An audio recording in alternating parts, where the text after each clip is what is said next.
esteemed and illustrious keynote speaker for today, Sri KT Rama sir. Sri KT Rama sir is the working president of the Telangana Rashtra Samiti, the TRS party, and the cabinet minister for information technology, industries and commerce, municipal administration and urban development, and civil society to enlighten and illuminate us regarding the most crucial matters and affairs facing India. In light of the current circumstances given COVID, we decided to go virtual this year in engaging with our audience. However, we are leveraging our platform, which provides us a fertile ground for deep discussions while celebrating the intellectual diversity that forms the very foundation of our identity. Before starting today's discussion, I would briefly like to go over some housekeeping items. We will kickstart this session with an opening speech by our respected keynote speaker. The speech will be for about 40 to 45 minutes, following which we will open up for audience Q&A. We value our audience engagement more than anything, so we will hope that you please ask questions to our speaker. Please use the Q&A function that you see on screen. You can also upvote questions instead of re-entering them separately if they're similar to questions which have already been posted. We respect and acknowledge that there might be differences in perspectives, but we humbly request our participants to kindly keep their comments and questions respectful and civil, such that we can all learn and grow from each other's ideas. Finally, we request you to please tag us and use the hashtag ICH2022 to tweet and share your favorite quotes, insights, and moments from this keynote session. Now, without much further ado, I would like to introduce our esteemed and illustrious keynote speaker for today, Sri KT Rama sir. Sri KT Rama sir is the working president of the Telangana Rashtra Samiti, the TRS party, and the cabinet minister for information technology, industries and commerce, municipal administration and urban development. His inclination towards public life grew from childhood as he watched his father from close quarters. After finishing his MBA in the United States, his interest in the prevailing socio-economic condition in the region brought him back to where his heart belongs, in politics. He traveled the length and breadth of the state and interacted with people to understand their problems, their aspirations, which shaped his political career.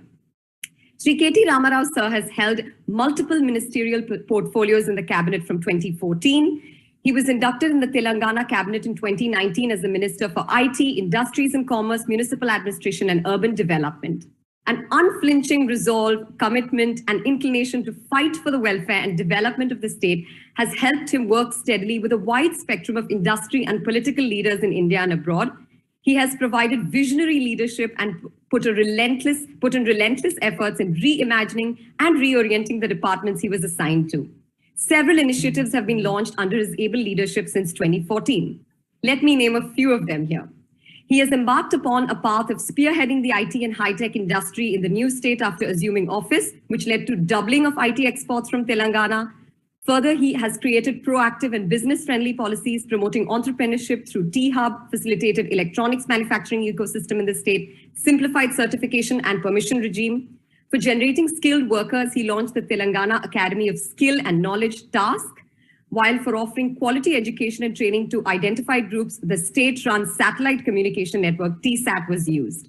He laid emphasis on promotion of entrepreneurship and innovation. Exclusive incubators were launched for women and focused on emerging technologies like artificial intelligence. In fact, the year 2020 was designated as the year of AI. To foster innovation-driven economy in Telangana, he launched the Telangana State Innovation Cell. Under his able guidance, the state has achieved the unique distinction of providing tap water to 8 million households and optic fibers to create the most extensive broadband network in India. Taking a step ahead to deliver government services to rural citizens over internet, he initiated the E-Panchayat project, and these are just a few of his mega accomplishments. Sri KT Rama sir is popularly and affectionately known as KT Rama Garu, and he was awarded the SKOCH, which is an award which salutes people, projects, and institutions that go the extra mile to make India a better nation. He also won the Best Performing IT Minister Award for the year 2020 and the Audi Ritz Inspirational Icon of the Year Award in 2015, which are just a few of his countless other accolades. Now, sir, with great anticipation and excitement to learn from you, as they say, the stage is yours. Thank you, Divya. Thank you to the entire team of the India Harvard conference for having me, for inviting me to be the keynote speaker. Before I get into turbocharging India at 2030, let me start off by talking about the most successful startup of independent India, in the last 75 years. That is the young state of Telangana. We are, in fact, the state of Telangana, which is the youngest and the newest state in India today. We're just about 80 years old, and we were formed after a protracted struggle for over several decades. Fortunately for us, and fortunately for the people of Telangana, the leader who led the agitation, who understands and embodies the aspirations of the people of Telangana, has been chosen by the people as their chief minister. Now he's been elected twice by the people, once in 2014, another time in 2018. Our chief minister, Sri KTR Garu, is a grassroots man. He is absolutely solely focused on getting the fundamental aspirations and fundamental needs of the people right. He believes very firmly, and we as a government also believe very firmly, on the 3I mantra: innovation, infrastructure, and inclusive growth. Now, innovation in today's technology parlance, in today's world, typically is equated with startups. But I believe innovation is about questioning and challenging status quo. Innovation is about disruptive thinking. Innovation is about challenging why things have to be done in a certain way. In India, we've all been conditioned to think, to not question, not to think, but to not question status quo, not question traditions, not question practices, well-laid procedures, etc., etc. But unless we bring in that element of disruption in our thinking, things will not change.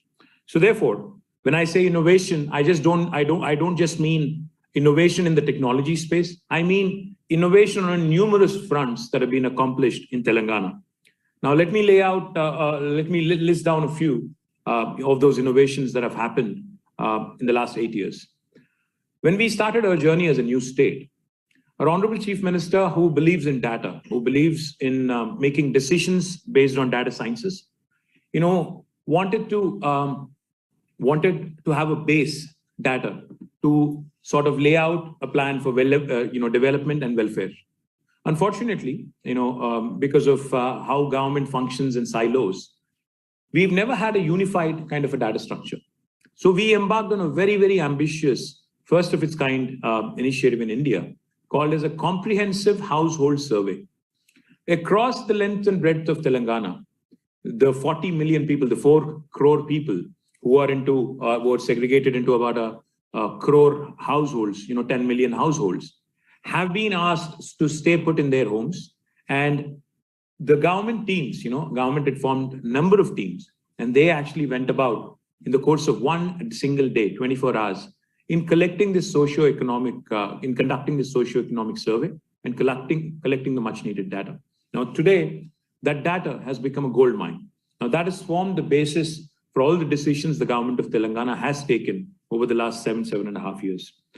One other thing I would like to point out, because our Honorable Chief Minister keeps reiterating this, all sort of nonsense flies in the absence of good data. When you have good data, when your data is sanitized, when your data is clear, then the decision-making also becomes that much more lucid. When I say decision-making, decision-making across and policy-making across a number of verticals. As Minister of Industry, I can proudly tell you, back in 2014, November, our government came out with first legislation in Telangana. It is called as the TS I-Pass. Now, the TS I-Pass, like the Easy Pass in US, what it stands for is Telangana State Industrial Project Approval Self-Certification System. What does that mean? What are the salient features? How is it different from any other industrial policy in other states in India? It is extremely radical in thinking. It has revolutionized the way clearances are given in India for any state. Let me just lay out a few salient features of the policy.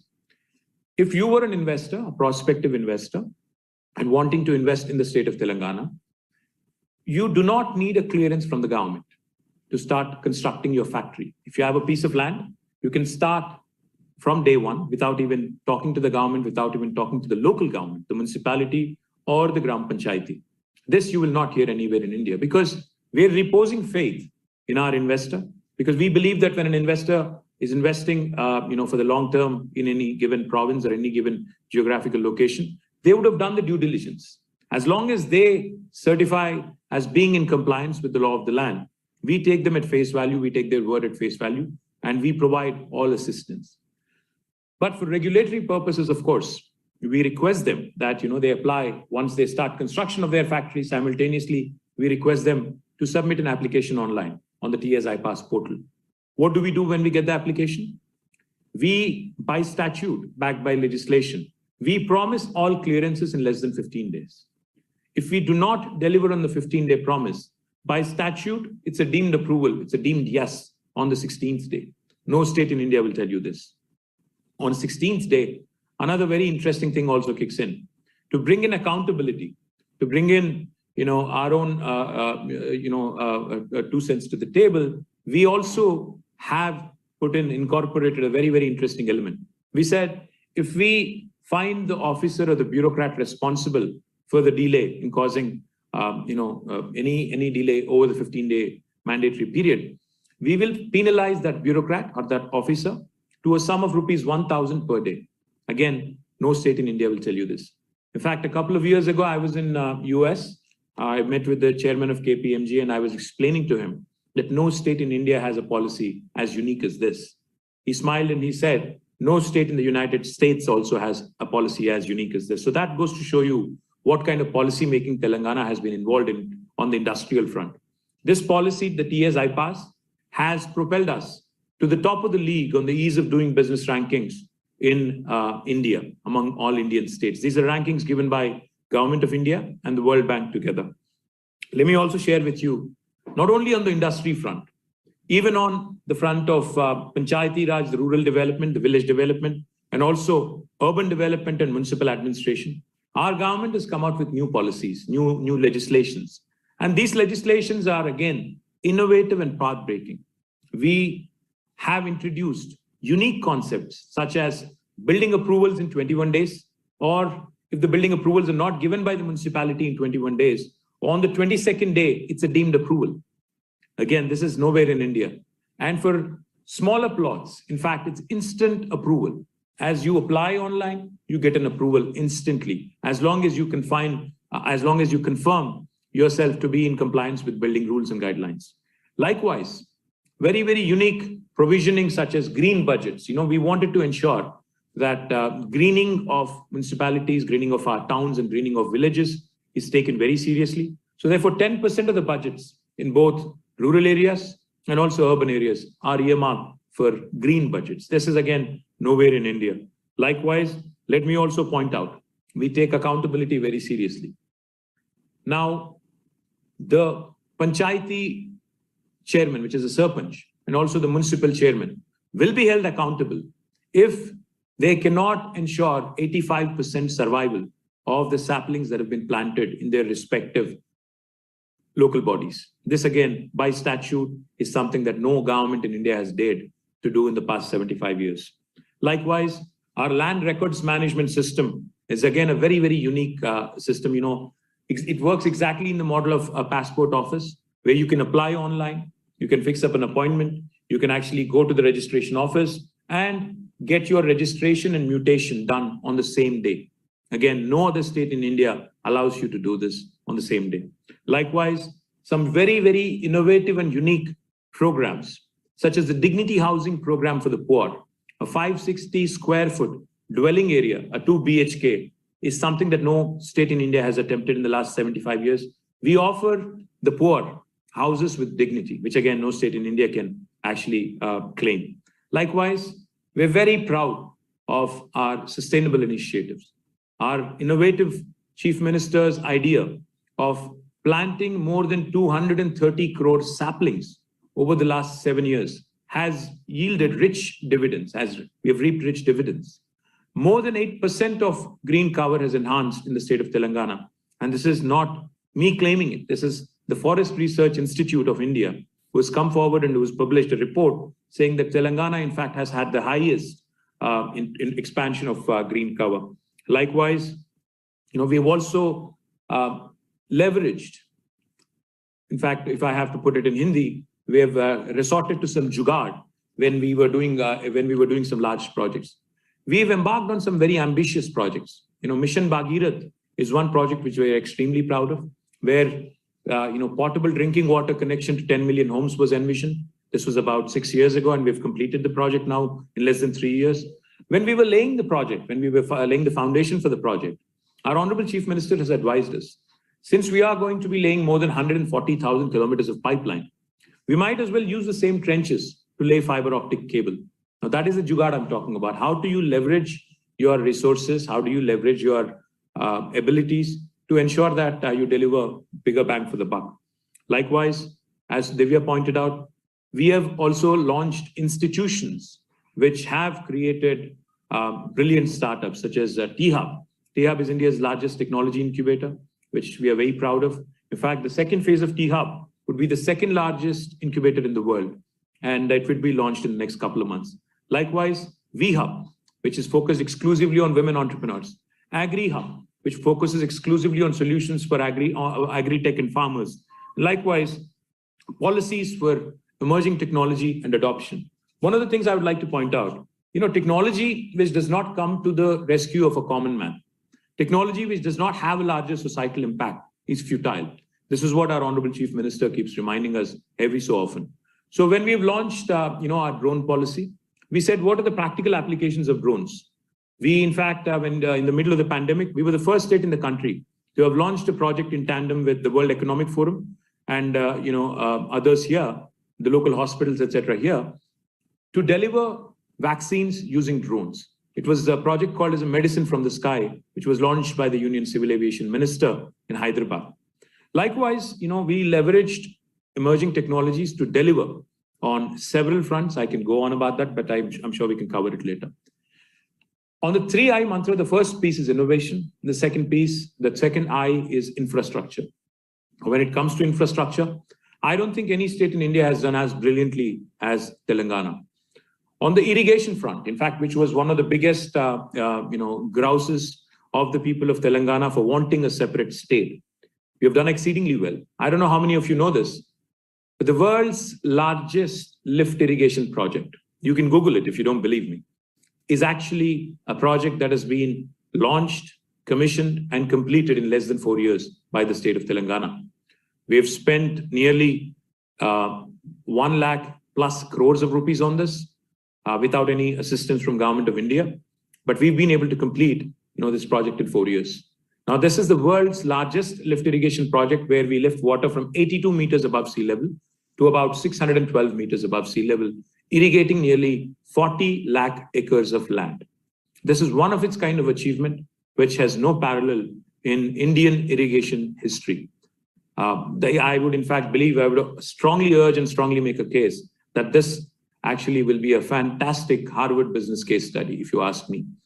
Likewise, not only Kaleshwaram project, which I just talked about, Palamuru lift irrigation, which is also envisioned to draw water from Krishna to irrigate lands of the parched Mahbubnagar district, is again a unique project.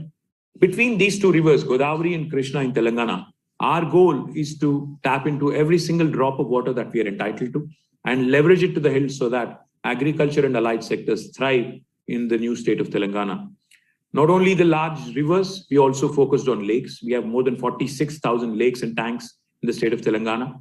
In fact, we launched a program in a mission mode called as Mission Kakatiya. We've been able to rejuvenate more than half of the tanks in Telangana, which have added significantly to uplifting the groundwater levels, which have also contributed significantly to agriculture and allied sectors such as fisheries and dairy. Now, I don't know how many of you know this. We talk about Three Gorges, we talk about Chinese execution, we talk about how quickly things happen in China. But like I pointed out, the world's largest lift irrigation project has been done by the youngest state in India within a span of 3.5 years. It's a matter of great pride for all of us Indians, irrespective of where we are in the world.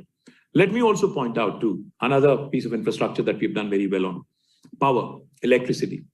We started our journey as a power deficit state.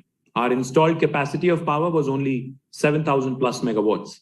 But in the last few years, our Honorable Chief Minister, with a single-minded focus, has been able to raise the installed capacity, increase the installed capacity to more than 16,000 megawatts. Today, Telangana is no more power deficit. We are a power surplus state. We are in fact the only state in India to be providing 24 hours of uninterrupted power supply to all sectors, to the domestic sector, to the industry, and to agriculture as well. And to agriculture, this power is produced free of cost. And let me also point out, we not only ramped up our installed capacity from 7,000 to 16,000, we also, in fact, are the state where the thermal power stations are operating at the highest PLF, the plant load factor, 87%. And this is not me saying it again. This is Government of India's report. Let me also point out, in case you're thinking, have these guys gone big on thermal? Yes, we have, but we also have ensured our focus on sustainability was not missed out on, was not overlooked. When the state was formed, the total installed capacity of solar was only 40 megawatts. Today, we are the second largest solar producer in the country at 5,000 plus megawatts. In fact, the first largest state is Karnataka. But if you look at it in a land mass ratio, I would say since Karnataka geographically is a lot bigger, I would most certainly say in terms of land mass versus solar production, we are by far, the number one state in the country on renewable as well.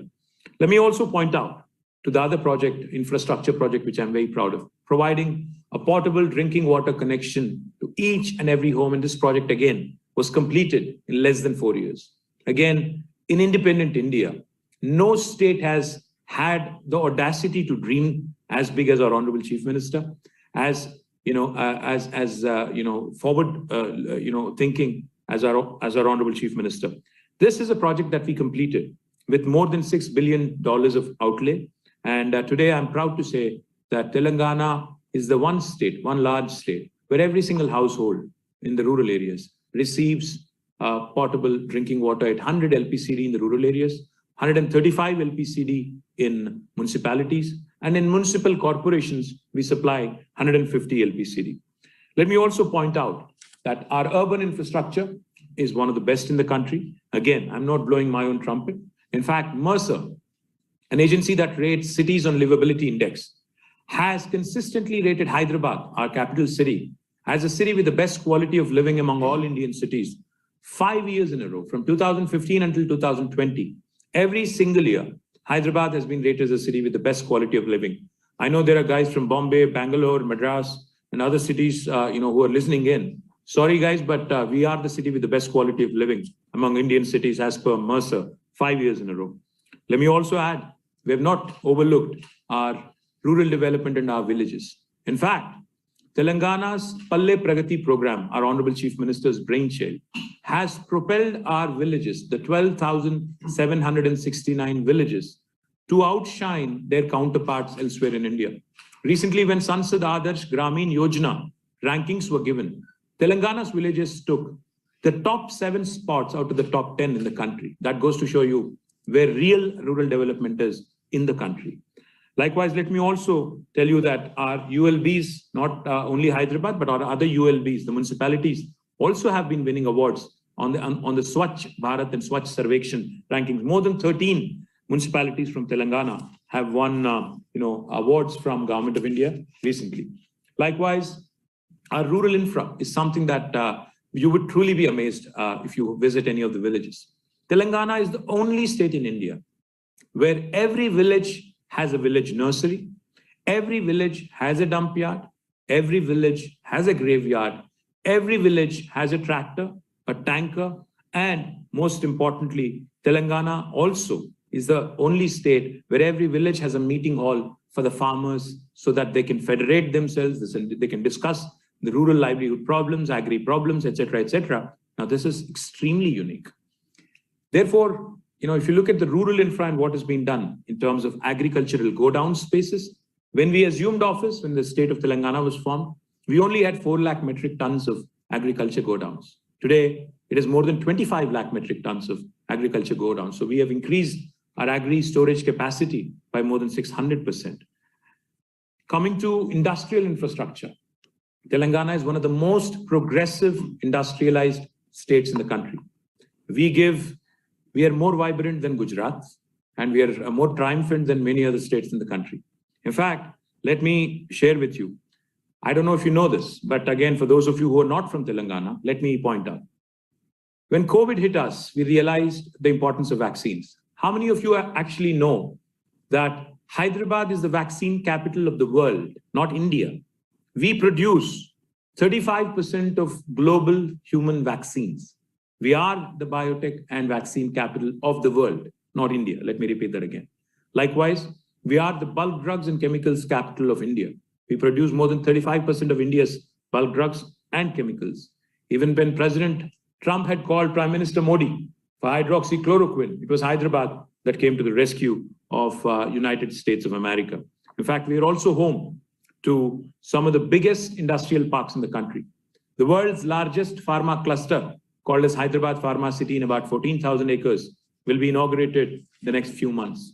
So India's largest textile park, called as Kakatiya Mega Textile Park, is also located in Telangana, in Warangal. Asia's largest biotech cluster, called as Genome Valley, is located in Hyderabad. And I can go on. There are several aerospace parks. I don't know how many of you know this, but President Joe Biden's helicopter, the Marine One, its cabin is also manufactured in Telangana. It's a joint venture of the Tatas and Sikorsky, and it's also manufactured right here. So from tractors to helicopters, Telangana literally covers a lot of ground. Likewise, with our focus on agriculture, with our focus on very, very interesting initiatives such as Raitu Bandhu, which is the largest DBT program anywhere in the country, in independent India, largest direct benefit transfer program. We transferred 50,000 crores of rupees into the accounts of 63 lakh farmers in Telangana in the last 4 years. Now, after this, and after 24 hours of power supply and after increased irrigation potential, Telangana's farmers have been producing wonders, have been delivering the goods. Our yields are so rich. Now, Food Corporation of India is having trouble, procuring from Telangana. So therefore, we have decided that not only large industrial parks, but also Telangana is creating special food processing zones in about 10,000 acres of land. So if there are any prospective food processing entrepreneurs, I request you to get in touch with us, work with us, because I believe this is a sector, this is a huge sector with huge potential and huge opportunity. On the information technology front, I don't know how many of you know this. Amazon's world's largest campus is not in the United States. It's not in Seattle. It's in Hyderabad. 3.1 million square foot campus of Amazon, which is the world's largest campus, is in Hyderabad. And so is the case. If you look at the top 5 most valued tech companies of the world, Apple, Google, Amazon, Microsoft, Facebook, all of them without an exception are headquartered in Hyderabad for their second largest campus, and Amazon's largest campus, of course. And not only these 5, Uber, Salesforce, Novartis, Micron, the list goes on. It's endless. All of these companies, many of these, in fact, I would say 90%, have come up in Hyderabad and thereabouts in the last 5 to 6 years. That goes to show you how progressively Telangana has been advancing on the IT and industry front. Now, the third I talked about in the infrastructure, innovation, and inclusive growth piece, which I think is extremely important for a diverse nation like India, is inclusivity. A fine balance of development and welfare has been the hallmark of Telangana and its administration. A fine balance of CapEx, capital expenditure, and high spend on welfare has been the hallmark of Telangana. Agriculture and allied sectors have been thriving in Telangana, but the industry and IT also have been flourishing in Telangana. If for those of you who are students of rural livelihood, let me tell you, there are 5 revolutions that are unfolding in Telangana as we speak. A green revolution, with agriculture thriving and prospering. A blue revolution with our aquaculture doing extremely well, with our fisheries department doing extremely well. A white revolution with our dairy development and dairy corporation doing extremely well. And a pink revolution with our, meat processing industry also doubling its capacity in the last 5 years. And another revolution that's in the offing is the yellow revolution. And that is the oil palm industry. Edible oils are going to be an exciting space to be in. Telangana today is the leader in India in taking in the lead. We are going to be cultivating a few million acres of land. We are going to bring in about a few million acres of land in oil palm cultivation. Let me also quickly point out, in case you're wondering if TSI Pass has really worked, if our policies have really worked, more than $30 billion of investment has been attracted by Telangana in the last 7.5 years. We have created more than 1.6 million direct jobs and at least 2 times that of indirect jobs. More than 18,000 plus projects have been given approvals in less than 15 days. And our IT sector continues to grow rapidly and give the rest of the states in India a run for their money. When we assumed office in Telangana, our IT exports were about 57,000 crores. Today, they are at 1,45,000 crores, growing at a compounded, with a CAGR of more than 12%. Now, let me also point out our employment in IT sector. When we assumed office, it was 3 lakh people. Today, it's more than 6.3 lakh people, more than double. Also, let me point out quickly, we have started taking IT to tier 2 towns. We are not centralizing IT in Hyderabad alone.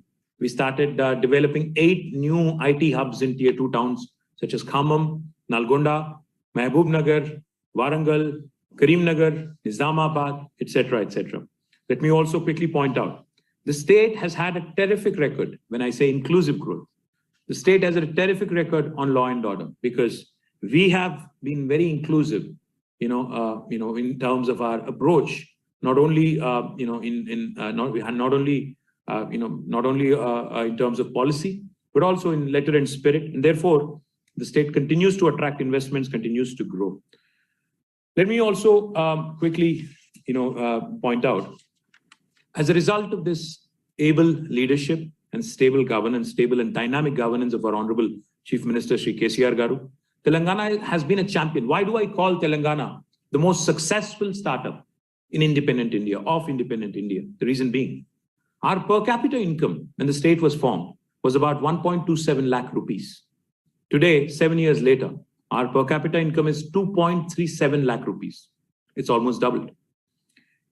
We are, in fact, let me also add, our GSDP, and this is RBI's report, not mine, our GSDP was about 4.5 lakh crores when we started our journey as a new state. Today, it's at 9.8 lakh crores. So 94% or more increase. Let me also tell you, Telangana forest cover has improved by 8%. We are 11th largest state in India geographically. We are 12th largest state in India population-wise. But according to RBI, we are the 4th largest contributor to Indian economy. We are only 2.5% population of India, but our contribution to GDP is 5%. So that shows you that Telangana is literally punching double to its weight. Now, that is the reason why I call Telangana a fantastic, startup, a most successful startup in independent India. Let me also quickly touch upon some health initiatives such as Basti Dawakhanas in our urban areas, T-diagnostics, because diagnostics has become extremely important. Every single district headquarters today in Telangana offers more than 57 radiological, pathological, tests free of cost to the people of the state. And we are very proud of it. Dialysis solutions, ICUs, medical colleges in each and every district headquarter, super specialty institutions, and most importantly, using and leveraging technology to the health. Digital health profile is a project that I'm extremely upbeat about and proud of. Electronic health records. We will again be leading the country from the front. And I'm very, very proud of this initiative as well. And we are also launching several other initiatives on education, which I'll not go into because of paucity of time.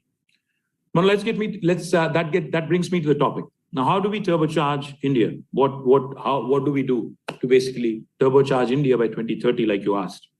I would simply say what Telangana has done in the last 7 years, if that can be replicated across India over the next 8 years, I think we would have done our job. I think we would have, achieved 10 trillion economy. I think that is the ambitious goal, but I think that's imminently doable, provided we replicate what has been done in Telangana, the holistic, inclusive, all-round development that is Telangana has accomplished. Now, we also need, of course, for Telangana model to be replicated across India. We also need to identify some fundamental structural reforms that need to be hastened. Let's ask ourselves a few questions, because most of you are Indian diaspora, I'm imagining, therefore, let's ask ourselves a few introspective questions. Why is it that India, in spite of being one of the largest cotton producing nations in the world, lags behind not only China, but also Sri Lanka, Bangladesh, in terms of textile production and garment production and apparel production. Why is it? We need to answer that. Why is it that in spite of us being one of the largest consumers of medical devices and medical goods and supplies, we import 78% of our med devices? Why is it that our medical supplies manufacturers claim that it is cheaper to import from China than to manufacture gloves and masks in India? What are these structural impediments that are causing this unfortunate situation? Why is it that India as a country could not build a semiconductor fab in 75 years when smaller countries like Taiwan, Singapore have been able to do it successfully, not one, but several of those? Why is it that we cannot optimize our resources, our electricity, for example? We have a total installed capacity in India of 4 lakh megawatts. Our total need is only 2.5 lakh. But how is it that we still have unelectrified villages? How is it that we still have power outages? Why is it that we still cannot provide quality power to every single household, every single industry, to every single farmer in the country? Why can't we optimize our resources? Why is it that in spite of having 70,000 TMC of water in various rivers and water bodies in India, we still are not able to give a portable drinking water connection to each and every home and irrigate the 40 crore acres of arable land in India? Why do we still have famines and droughts in some regions and floods in others? Why can't we optimize our resources? Why can't we focus and work together as a country? Why is it that we still have thousands of coastal lines, yet cannot seem to leverage our seaports in terms of trade opportunities, in terms of transshipments, in terms of export-import opportunities? How is it that India, a country which is the second largest in the world in terms of population with huge coastline of thousands of kilometers, languishes behind Singapore and Hong Kong, which are small island nations in terms of, the handling capacity of the port? Why is it that while we have rich history, culture, heritage, and diversity of population and languages and everything else, and an extremely attractive country, why is it that our number of tourists visiting our nation are less than that of Malaysia or even less than that of Sri Lanka? Where did we miss the boat? In 1987, the size of the GDP of China and India were about the same in 1987, not so long ago, only 35 years ago. And today, Chinese are almost 5 times bigger than us. We are at 2.3, thereabouts, 2.3 trillion, I think, or 2.4 trillion. They're nearly 16 trillion. 5.5, I would say, in fact, I am poor at math. So I think it's much, much larger.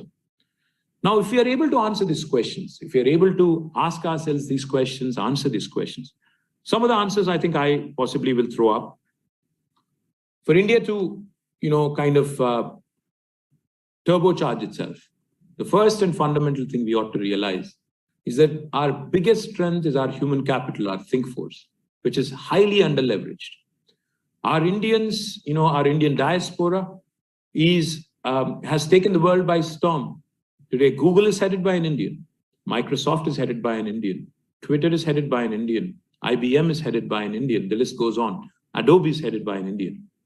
But unfortunately, we have not been able to come out with world-class products from India. That is something that we ought to focus on. How do we ensure that entrepreneurial culture is kick-started from a very early stage, from our high schools? How do we do that? How do we ensure that we think on scale? If we really want to compete with large manufacturing countries like China, we cannot be thinking of small industrial parks. We have to think of mega industrial parks. We have to think of mega pharma cities, mega textile parks, etc., mega automobile parks, etc., etc. We also have to start leveraging our economy. How is it that Canadian pension funds are used to fund infrastructure projects in India, while Indian pensioner funds are actually languishing in the banks and safe fixed deposits? This whole conservative thinking needs to be relooked at. How is it that we can think big, in terms of optimizing our resources? We need to start acting as a team. We cannot be saying Sabka Saath, Sabka Vikas. It can't just be a slogan on the paper. It has to translate into action. States have to learn from each other, adopt, and not reinvent the wheel all over, most importantly. And in summary, again, I think I'm running short on time as well. In summary, I would believe that we can make it to the 10 trillion economy in 2030, provided we think ahead, plan ahead, make some bold decisions, take some bold decisions, bold reforms, and create a future-ready policy framework, which will act as an enabler, irrespective of who is at the helm of affairs. Now, that is extremely important. We cannot wait for somebody else to dictate terms to us. There was a saying at one point in time, what Bengal does today, India does tomorrow. Today, I can proudly say, as a Telangana citizen, as a public representative of Telangana, what Telangana does today, India does tomorrow, and therein lies, turbocharging the country, turbocharging India. And why do I say this? I can proudly say this because whatever we've done in the last 7.5 years, a lot of these schemes have been emulated by several other states, 11, 12 states, and even Government of India.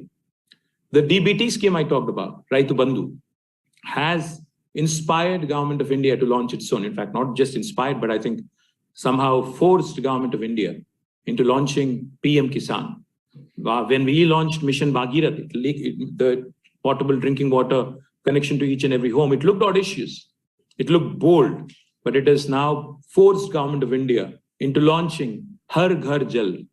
When we launched our irrigation projects with a missionary focus, Mission Kakatiya, Kaleshwaram, and Palamuru lift irrigation, it has now forced Government of India to launch a Jal Jeevan mission to optimize water resources. When we launched T as I Pass 7 years ago, today Government of India is thinking about a One India portal, One Invest India portal, which I think is, again, taken a lot of inspiration from T as I Pass. When we launched urban lung spaces, large urban parks, now Government of India again has drawn inspiration and has come out with its own version, calling them Nagar One. We are proud to be contributing to the nation. We are proud to be contributing to my lovely country, India.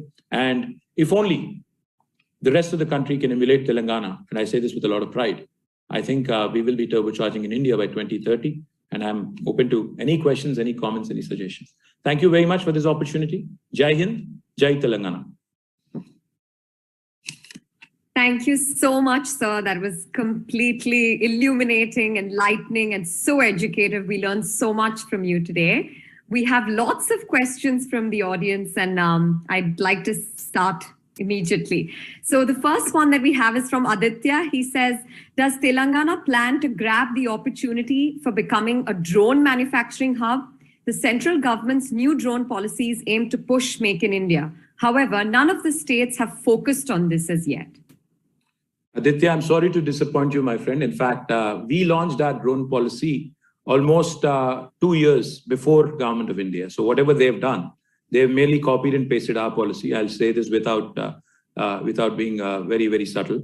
I'm happy, that they've been inspired by our drone policy. In fact, when we launched the Medicine from the Sky, it was done in Telangana, and we invited the Union Minister. So there's plenty of scope, to launch drones in various sectors, agriculture, in mining, in healthcare. One of the companies, drone companies, and aerospace companies from Telangana has been doing really well, Skyroot. And there are several others who are encouraged to manufacture here, to set up shop here. And we also, in fact, if you are wanting to work with us, we also, in fact, offer you, we are your first customer. Let me put it that way. The government will actually be your first customer. We'll also give you a proof of concept. You can work with us. Let's see how it goes, and then we can further extrapolate. So yes, absolutely. We can connect offline and take it from there. Thank you, sir. Meghna asks, your fast-track approval processes for construction and industry are truly impressive. How are you able to balance these fast timelines with the need for sufficient review, safety, and environmental checks? Meghna, in fact, our pollution control board and our mining team, etc., are in complete alignment. In fact, over the last 7 years, like I said, we've given more than 18,000 clearances. So therefore, a complete alignment has happened over a period of time. Of course, there was initial resistance, initial concerns, initial teething pains, but we have been able to overcome that firstly. And secondly, we also made sure that the whole carrot and stick model is properly in place. Meaning, if an investor falsely claims compliance and is flouting the norms, we also take stringent action as per law. And we've done that in a few cases. I'm not going to name names, but we've done that in a few cases. But by and large, our decision to repose faith in our investing community has paid off rich dividends. And therefore, we are looked at as one state where hassle-free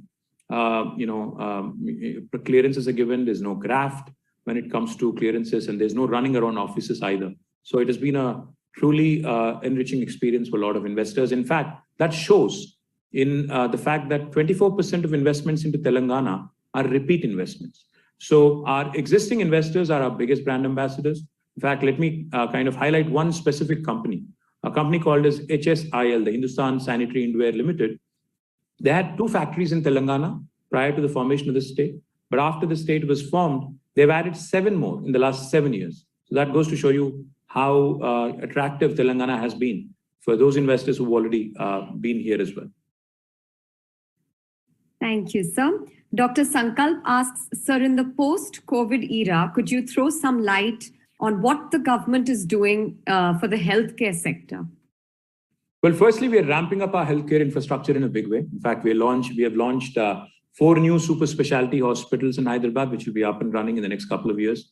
Almost 8,000 to 10,000 beds would be added there.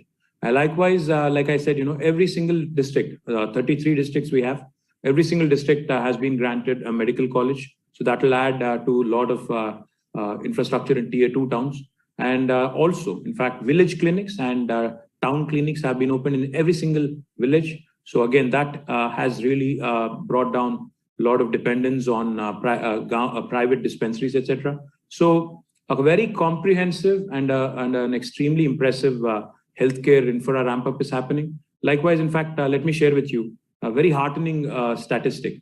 Our IMR and MMR have come down drastically. And the way you're a doctor, you know how bad IMR and MMR are in India. In fact, because of an intervention called as the KTR kit, named after our Honorable Chief Minister, the deliveries, natural deliveries have increased in government hospitals, institutional deliveries from 30% to 50%. Shweta would vouch for that. And also, I can add, that IMR and MMR have come down significantly. So we take a lot of pride on the health indicators, on our performance. In fact, Niti Aayog recently released a report where they've ranked us only behind Kerala and Tamil Nadu on health. And we are a new state. And I'm sure in days to come, we'll surpass Tamil Nadu and Kerala also on the health index. Yes, sir. This question was posted anonymously. Some of the initiatives taken up by Telangana are truly path-breaking. I would like you to please throw some light on what is being done to increase R&D efforts in Telangana. Well, one of the things that Telangana takes a lot of pride in is our number of PSUs and defense and scientific labs that we have in our state. We have some world-class institutions like CCMB, the Center for Cellular and Molecular Biology. We have NIN, we have NGRI, we have a lot of defense labs. We have ICRISAT, we have, REC, IICT, the Indian Institute of Chemical Technology, etc. So what we've done is, a lot of these research that happens in these scientific institutions is very academic. After our government took charge, we said, let's start bringing about an alignment of the industry and the academia. So we brought in an initiative called as RICH, the Research and Innovation Circle of Hyderabad. Now we have the former Dean of ISB, Ajit Rangnekar, who's heading it. And he actually goes about, this alignment, and it has been really paying, for lack of a better word, rich dividends. We are, in fact, one of those rare states where a lot of R&D facilities, while their new ones are being constantly created, the existing ones are also, in fact, leveraged to be in tandem and to be in sync with the market needs. So, yeah, a lot of interesting work happening on that front as well. Another question, sir, anonymously posted. Which city after Hyderabad has the potential to grow at a similar pace, just like Telangana? What would you say for cities which are largely agrarian and rural? And also, what can be done to turbocharge other Indian cities just like Telangana? I'd say 2 things. One, if you look at India as a country, we have about 10 cities which are large and mega cities, metros and mega cities. So the Delhi, Bombay, Chennai, Kolkata, of course, being the 4 large metro cities. Then we have mega cities such as Hyderabad, Bangalore, we have Ahmedabad, Pune, etc. Now, if you ask me, I think the potential for all these cities to do well is, of course, there. But what's more important for us to understand as policymakers and as students of policy is that while India lives in villages, 67 or in fact 70% of India lives in its villages, India is run by its cities and towns. Our economy really is centered around our towns. For example, in the case of Telangana, nearly 50% of our GSDP comes from Hyderabad. So the need to ramp up our urban infra, the need to continue to increase our urban infra is something that's It looked audacious, it looked bold, but it has now forced Government of India into launching Har Ghar Jal. When we launched our irrigation projects with a missionary focus, Mission Kakatiya, Kaleshwaram, and Palamuru lift irrigation, it has now forced Government of India to launch a Jal Jeevan mission to optimize water resources. When we launched T as I Pass 7 years ago, today Government of India is thinking about a One India portal, One Invest India portal, which I think is, again, taken a lot of inspiration from T as I Pass. When we launched urban lung spaces, large urban parks, now Government of India again has drawn inspiration and has come out with its own version calling them Nagar One. We are proud to be contributing to the nation. We are proud to be contributing to my lovely country, India. And if only the rest of the country can emulate Telangana, and I say this with a lot of pride, I think we will be turbocharging in India by 2030. And I'm open to any questions, any comments, any suggestions. Thank you very much for this opportunity. Jai Hind, Jai Telangana. Thank you so much, sir. That was completely illuminating, enlightening, and so educative. We learned so much from you today. We have lots of questions from the audience, and I'd like to start immediately. So the first one that we have is from Aditya. He says, does Telangana plan to grab the opportunity for becoming a drone manufacturing hub? The central government's new drone policies aim to push Make in India. However, none of the states have focused on this as yet. Aditya, I'm sorry to disappoint you, my friend. In fact, we launched our drone policy almost 2 years before Government of India. So whatever they've done, they've merely copied and pasted our policy. I'll say this without being very, very subtle. I'm happy, that they've been inspired by our drone policy. In fact, when we launched the Medicine from the Sky, it was done in Telangana, and we invited the Union Minister. So there's plenty of scope, to launch drones in various sectors, agriculture, in mining, in healthcare. One of the companies, drone companies, and aerospace companies from Telangana has been doing really well, Skyroot. And there are several others who are encouraged to manufacture here, to set up shop here. And we also, in fact, if you are wanting to work with us, we also, in fact, offer you, we are your first customer. Let me put it that way. The government will actually be your first customer. We'll also give you a proof of concept. You can work with us. Let's see how it goes, and then we can further extrapolate. So yes, absolutely. We can connect offline and take it from there. Thank you, sir. Meghna asks, your fast-track approval processes for construction and industry are truly impressive. How are you able to balance these fast timelines with the need for sufficient review, safety, and environmental checks? Meghna, in fact, our pollution control board and our mining team, etc., are in complete alignment. In fact, over the last 7 years, like I said, we've given more than 18,000 clearances. So therefore, a complete alignment has happened over a period of time. Of course, there was initial resistance, initial concerns, initial teething pains, but we have been able to overcome that firstly. And secondly, we also made sure that the whole carrot and stick model is properly in place, meaning if an investor falsely claims compliance and is flouting the norms, we also take stringent action as per law. And we've done that in a few cases. I'm not going to name names, but we've done that in a few cases. But by and large, our decision to repose faith in our investing community has paid off rich dividends. And therefore, we are looked at as one state where hassle-free clearances are given. There's no graft when it comes to clearances, and there's no running around offices either. So it has been a truly enriching experience for a lot of investors. In fact, that shows in the fact that 24% of investments into Telangana are repeat investments. So our existing investors are our biggest brand ambassadors. In fact, let me kind of highlight one specific company, a company called as HSIL, the Hindustan Sanitary Indware Limited. They had 2 factories in Telangana prior to the formation of the state. But after the state was formed, they've added 7 more in the last 7 years. So that goes to show you how attractive Telangana has been for those investors who've already been here as well.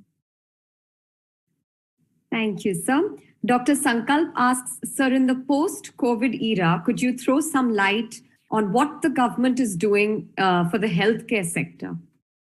Well, firstly, we are ramping up our healthcare infrastructure in a big way. In fact, we have launched 4 new super specialty hospitals in Hyderabad, which will be up and running in the next couple of years. Almost 8,000 to 10,000 beds would be added there. Likewise, like I said, every single district, 33 districts we have, every single district has been granted a medical college. So that will add to a lot of infrastructure in tier 2 towns. And also, in fact, village clinics and town clinics have been opened in every single village. So again, that has really brought down a lot of dependence on private dispensaries, etc. So a very comprehensive and an extremely impressive healthcare infra ramp up is happening. Likewise, in fact, let me share with you a very heartening statistic. Our IMR and MMR have come down drastically. And the way you're a doctor, you know how bad IMR and MMR are in India. In fact, because of an intervention called as the KTR kit, named after our Honorable Chief Minister, the deliveries, natural deliveries have increased in government hospitals, institutional deliveries from 30% to 50%. Shweta would vouch for that. And also, I can add, that IMR and MMR have come down significantly. So we take a lot of pride on the health indicators, on our performance. In fact, Niti Aayog recently released a report where they've ranked us only behind Kerala and Tamil Nadu on health. And we are a new state. And I'm sure in days to come, we'll surpass Tamil Nadu and Kerala also on the health index. Yes, sir. This question was posted anonymously. Some of the initiatives taken up by Telangana are truly path-breaking. I would like you to please throw some light on what is being done to increase R&D efforts in Telangana. Well, one of the things that Telangana takes a lot of pride in is our number of PSUs and defense and scientific labs that we have in our state. We have some world-class institutions like CCMB, the Center for Cellular and Molecular Biology. We have NIN, we have NGRI, we have a lot of defense labs. We have ICRISAT, we have, REC, IICT, the Indian Institute of Chemical Technology, etc. So what we've done is, a lot of these research that happens in these scientific institutions is very academic. After our government took charge, we said, let's start bringing about an alignment of the industry and the academia. So we brought in an initiative called as RICH, the Research and Innovation Circle of Hyderabad. Now we have the former Dean of ISB, Ajit Rangnekar, who's heading it. And he actually goes about, this alignment, and it has been really paying, for lack of a better word, rich dividends. We are, in fact, one of those rare states where a lot of R&D facilities, while their new ones are being constantly created, the existing ones are also, in fact, leveraged to be in tandem, to be in sync with the market needs. So, yeah, a lot of interesting work happening on that front as well. Another question, sir, anonymously posted. Which city after Hyderabad has the potential to grow at a similar pace, just like Telangana? What would you say for cities which are largely agrarian and rural? And also, what can be done to turbocharge other Indian cities just like Telangana? I'd say 2 things. One, if you look at India as a country, we have about 10 cities, which are large and mega cities, metros and mega cities. So the Delhi, Bombay, Chennai, Kolkata, of course, being the 4 large metro cities. Then we have mega cities such as Hyderabad, Bangalore, we have Ahmedabad, Pune, etc.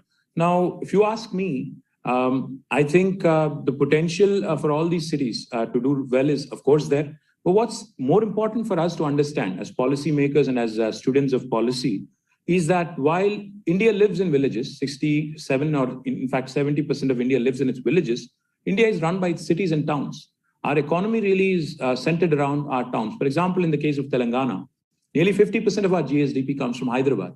So the need to ramp up our urban infra, the need to continue to increase our urban infra is something that's incessant. Now, how will we grow our tier 2 cities? How should we grow them? In fact, if you ask me, the solution lies in creating high-speed rail network. We've been hearing, about high-speed rails, bullet trails, et cetera, et cetera. When that happens, I'm very sure it will happen. When that happens, I think what would happen is it would be a toss-up between distance over time. And obviously, with time being of the essence, tier 2 towns also would prosper, because today a lot of people ask me, when would a Karimnagar develop into an IT hub? I'd say, the 165-kilometer distance between Hyderabad and Karimnagar, if you're able to bridge that and make it less than an hour, then it does not matter if you live in Hyderabad and work in Karimnagar or vice versa. So I think our cities and our towns would prosper by way of robust connectivity, good high-speed rails, and also good highways, national highways. Government of India is doing its bit, but I think a lot more can be done, a lot more should be done. Yes, sir, definitely. So this is one question which is extremely popular. A lot of people have posted it, and most of them were anonymous. In light of what is happening in other states, what is a state like Telangana doing to maintain religious peace and harmony and prevent communal violence? Well, Divya, I've said this in the past and say it again. I think we have enough places of worship, enough gods, so we have to focus on other stuff that is more important, far more important from the common man's perspective. So government of Telangana has truly been inclusive in that sense. We have focused on jobs and not hijabs. So we have done our bit in terms of ensuring that communal harmony, irrespective of what faith you follow, has been taken extremely seriously.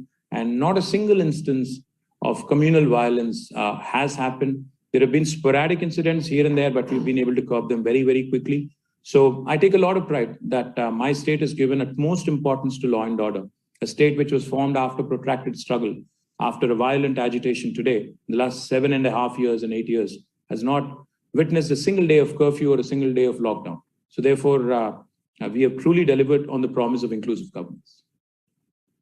Yes, sir, truly. So Bheru Singh asks, what are your achievements which are notable in the education sector? Well, we have launched more than 1,000 residential schools. In fact, our residential schools are model for the rest of the country. In fact, we spend 1,20,000 rupees per student on each of the students. And these are mostly students from underprivileged backgrounds, from the scheduled castes, scheduled tribes, minorities, backward classes, etc. And I'm so proud of them because they're delivering the goods. In fact, recently when NEET was conducted, more than 160 students belonging to this residential schools have been chosen to be doctors. And that was in the first round of counseling. And I'm sure in the second and third rounds, many more such kids would come up. So truly proud of what they've achieved. And I'm very confident that the next generation is being prepped up to be truly global citizens, to take on the world and compete with the likes of Harvard and Stanford. So true, sir. And so lastly, there are two comments here for you. Sheikh Siddiq says that he loved your suggestions, and he says that it would be lovely if Raitu Bandhu was to be emulated in other Indian states. But he also asked, what would you play a role with the central government in implementing it, if it's possible? Let him vote out Narendra Modi. I'd probably do that. Cheers. Okay, so and the last one is a comment by Nagaraj Devi. He says that he met you on the 4th of March 2020 before he moved to New York City. He found your keynote extremely encouraging, and he had spoken to you about industrial policy in setting up semiconductor chip manufacturing because there's a global supply shortage. So he would love for you to come in person to Harvard and maybe meet you soon in person and take this forward. Well, I'd say one thing to my friend there. I think it's a capital-intensive industry. I hope he's got deep pockets because it requires billions of dollars to invest in a semiconductor fab. And with the PLI scheme, hopefully something will happen. But the fact remains, in 75 years, we've not done enough on the fab space. Hopefully something will happen now. And hopefully Nagaraj will get to play a role in that. So thank you so much. So I think we'll have to end the session now, even though I would have loved to just go on. And lastly, while concluding, sir, I'd already thanked you. Your talk was absolutely enlightening. But, sir, it was mentioned when we were planning this keynote session that because of scheduling issues, you were not able to come for the past conferences. I would just like to say on a personal note, I think it was just meant to be this year. Because when as co-chairs, we were conceptualizing this conference, we were very bullish about India, starry-eyed about the growth of our young country, and who better to embody the bright future of our country than a stalwart like you, sir. So we need a leader like you, and definitely I myself have taken so many points that are definitely things that we can emulate in other states and throughout the country. And thank you so much, sir, for your time, and thank you, audience, for your lovely participation and attention. Thank you very much, Divya. Very, very kind of you. Cheers.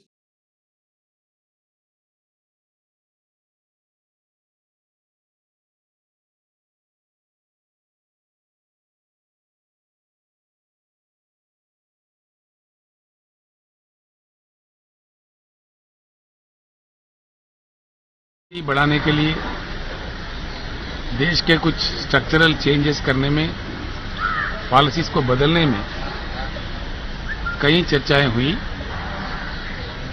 Almost all विषयों पर, सभी विषयों पर हम एकजुट हो गए, सहमत भी हो गए। आगे चल के मिल के काम करने के लिए हमने तय किया है, क्योंकि देश में भी काफ़ी अन्य लोग हैं, हमारे भाई बंधु हैं, जो हम ख्याल लोग हम जैसे सोचते हैं। उन लोगों से भी मेरा बातचीत हो रहा था, उद्धव जी का भी बातचीत हो रहा था। कुछ ही दिनों में हैदराबाद या किसी अन्य स्थान पर हम सभी लोग मिलेंगे, बैठेंगे, बातचीत करेंगे, एक रास्ता तय करेंगे क्या करना चाहिए। इतना तो मैं जरूर करना चाहूँगा इस खुशी के मौके पर, इस अच्छे मौके पर। हम दोनों भाई लगते हैं इसलिए कि हमारा 1000 किलोमीटर का बॉर्डर है। महाराष्ट्र सरकार की मतलब कोऑपरेशन से हमने बहुत ही अच्छा प्रोजेक्ट बनाया, जिससे हमारा तेलंगाना का किस्मत खुल गया है। जो कालेश्वरम प्रोजेक्ट हमने बनाया बहुत ही अच्छा फायदेमंद हुआ, और आगे चल के भी महाराष्ट्र के साथ हमको दोस्ती निभानी है, प्यार से काम लेनी है, क्योंकि बहुत ही लंबा बॉर्डर, 1000 किलोमीटर करीब बॉर्डर हमारा लगता है तेलंगाना और महाराष्ट्र का। कईयों चीज़ों में हम दोनों को मिलकर काम करना पड़ता है, एक दूसरे का मदद करना पड़ता है कई विषयों में। तो हम लोग उसमें भी काफ़ी अच्छी आज बात हुई, कुछ मुद्दे थे उस पर भी बातें हुई, उस पर भी सहमति जुट गई। और देश के राजनीति, जो कि दो राजनेता जब मिलते हैं तो ऑटोमेटिकली राजनीति की बात आता ही है। आज जिस प्रकार का देश चल रहा है, इसमें बदलाव आना चाहिए, क्योंकि 75 साल के आज़ादी के बाद जो संभावित रूप से जो चीज़ होना था वो नहीं हुआ। हम लोग एक बात पे तो सहमत हो गए कि देश में एक बड़ी परिवर्तन की ज़रूरत है। देश को परिवर्तित होना चाहिए। देश के युवा को, नौजवान को, देश का जो इको है, देश का जो माहौल है, उसको खराब नहीं करना चाहिए। इसी तरीके से इसको ले जाना चाहिए, अच्छी तरीके से। सभी लोग अच्छे प्यार से मिलजुल कर काम करें, एक मजबूत हिंदुस्तान को बनाए, ये हम दोनों चाहते हैं। और हमारे अन्य लोगों से भी बात करके, बाकी लोग हमारे जो दूसरे रीजनल पार्टी के भी लोग हैं, नेशनल पार्टी के भी लोग हैं, कई लोग हैं, सबसे हम लोग बातचीत करेंगे। मैं समझता हूँ महाराष्ट्र से जो भी मोर्चा निकलता है वो बहुत कामयाब होता है। शिवाजी महाराज का और बाला साहब ठाकरे का, मराठा योद्धाओं से जिस देश को जो प्रेरणा मिली है, उसी प्रेरणा के साथ हम लोग चलना चाहते हैं, जो कि जुल्म के साथ ही बढ़ाने के लिए देश के कुछ स्ट्रक्चरल चेंजेस करने में, पॉलिसीज को बदलने में कई चर्चाएं हुई। ऑलमोस्ट ऑल विषयों पर, सभी विषयों पर हम एकजुट हो गए, सहमत भी हो गए। आगे चल के मिल के काम करने के लिए हमने तय किया है, क्योंकि देश में भी काफ़ी अन्य लोग हैं, हमारे भाई बंधु हैं, जो हम ख्याल लोग हम जैसे सोचते हैं। उन लोगों से भी मेरा बातचीत हो रहा था, उद्धव जी का भी बातचीत हो रहा था। कुछ ही दिनों में हैदराबाद या किसी अन्य स्थान पर हम सभी लोग मिलेंगे, बैठेंगे, बातचीत करेंगे, एक रास्ता तय करेंगे क्या करना चाहिए। इतना तो मैं जरूर करना चाहूँगा इस खुशी के मौके पर, इस अच्छे मौके पर। हम दोनों भाई लगते हैं इसलिए कि हमारा 1000 किलोमीटर का बॉर्डर है। महाराष्ट्र सरकार की मतलब कोऑपरेशन से हमने बहुत ही अच्छा प्रोजेक्ट बनाया, जिससे हमारा तेलंगाना का किस्मत खुल गया है। जो कालेश्वरम प्रोजेक्ट हमने बनाया बहुत ही अच्छा फायदेमंद हुआ, और आगे चल के भी महाराष्ट्र के साथ हमको दोस्ती निभानी है, प्यार से काम लेने हैं, क्योंकि बहुत ही लंबा बॉर्डर 1000 किलोमीटर करीब बॉर्डर हमारा लगता है तेलंगाना और महाराष्ट्र का। कईयों चीज़ों में हम दोनों को मिलकर काम करना पड़ता है, एक दूसरे का मदद करना पड़ता है कई विषयों में। तो हम लोग उसमें भी काफ़ी अच्छी आज बात हुई, कुछ मुद्दे थे उस पर भी बातें हुई, उस पर भी सहमति जुट गई। और देश के राजनीति, जो कि दो राजनीति जब मिलते हैं तो ऑटोमेटिकली राजनीति की बात आता ही है। आज जिस प्रकार का देश चल रहा है इसमें बदलाव आना चाहिए, क्योंकि 75 साल के आज़ादी के बाद जो संभावित रूप से जो चीज़ होना था वो नहीं हुआ। हम लोग एक बात पे तो सहमत हो गए कि देश में एक बड़ी परिवर्तन की ज़रूरत है। देश को परिवर्तित होना चाहिए, देश के युवा को, नौजवान को, देश का जो इको है, देश का जो माहौल है उसको खराब नहीं करना चाहिए। इसी तरीके से इसको ले जाना चाहिए अच्छी तरीके से। सभी लोग अच्छे प्यार से मिलजुल कर काम करें, एक मजबूत हिंदुस्तान को बनाए, कि हम दोनों चाहते हैं। और हमारे अन्य लोगों से भी बात करके, बाकी लोग हमारे जो दूसरे रीजनल पार्टी के भी लोग हैं, नेशनल पार्टी के भी लोग हैं, कई लोग हैं, सबसे हम लोग बातचीत करेंगे। मैं समझता हूं महाराष्ट्र से जो भी मोर्चा निकलता है वो बहुत कामयाब होता है।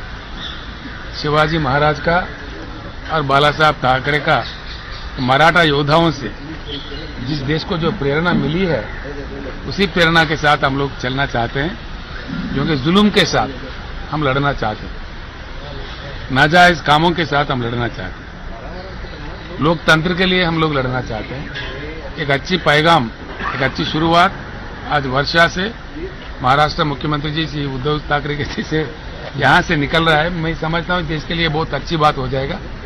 आज हम दोनों के बीच में जो बात हुई है उसका बहुत ही अच्छा परिणाम देखने को मिलेगा कुछ ही समय में।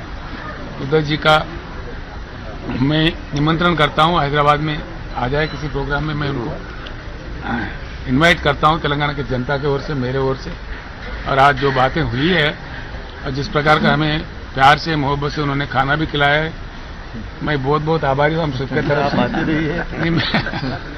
महाराष्ट्र से जो प्यार मिला है उस प्यार को हम बांध के ले चल रहे हैं और उसी प्यार हम लौटाने का कोशिश भी करेंगे। धन्यवाद। नहीं, आप साफ बात करें। जरा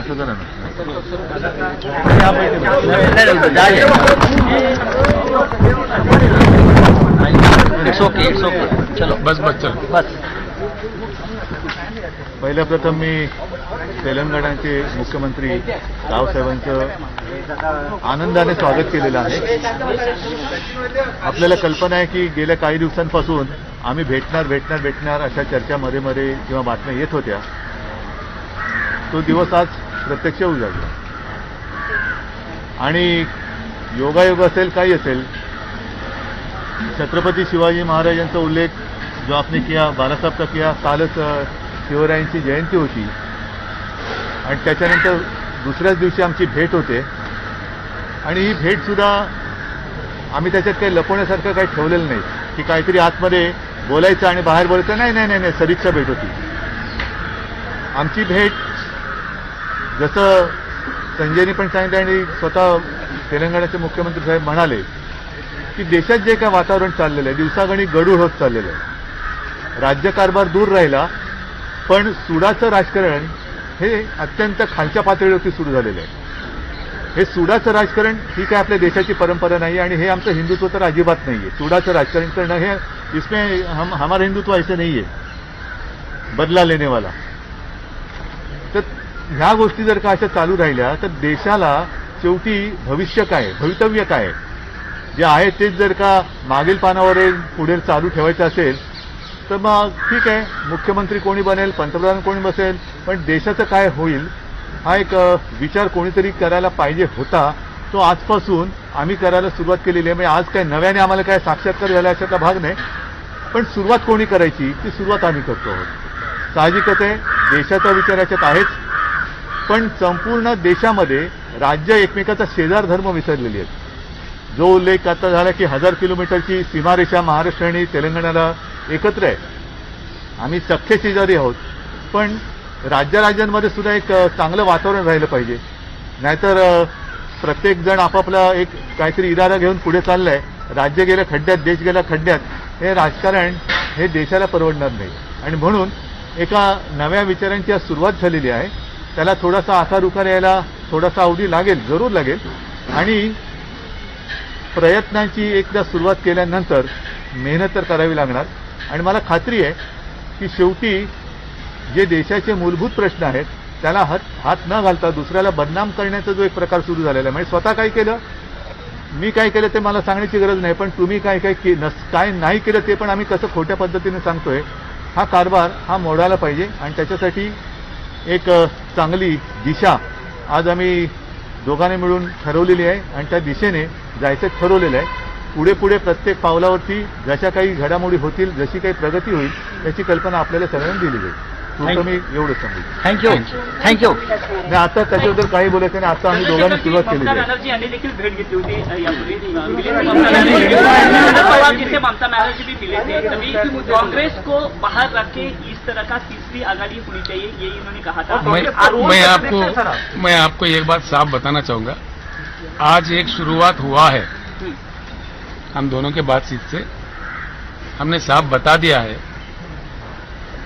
कि इसमें कोई ज्योतिष करने की जरूरत नहीं है. हम देश के दूसरे अन्य नेताओं से हम लोग बात करेंगे, खुलकर बात करेंगे. किस प्रकार का मतलब चीज बनना चाहिए, किस प्रकार का शुरू होना चाहिए, उसका जल्द से जल्द तय होगा. तब हम आपको बता देंगे, देश के सामने भी रखेंगे. सर, एक सवाल था कि केंद्रीय जांच एजेंसियों का केंद्र सरकार इस्तेमाल कर रही है, ऐसे आपको लगता है? बहुत बुरा इस्तेमाल हो रहा है, इसमें कोई शक ही नहीं है. बहुत ही बुरा इस्तेमाल हो रहा है, जो नहीं होना चाहिए था. गलत बात हो रहा है, सुनिए ना, गलत बात हो रहा है, इसको हम खंडन करते हैं. इसका केंद्र सरकार का नीति बदलना चाहिए. अगर नहीं बदलते तो वो अपना भुगतेंगे आगे चल के. इसमें कोई किसी का जाना नहीं है. ऐसी चीज तो कहीं देख चुके हैं देश. Thank you.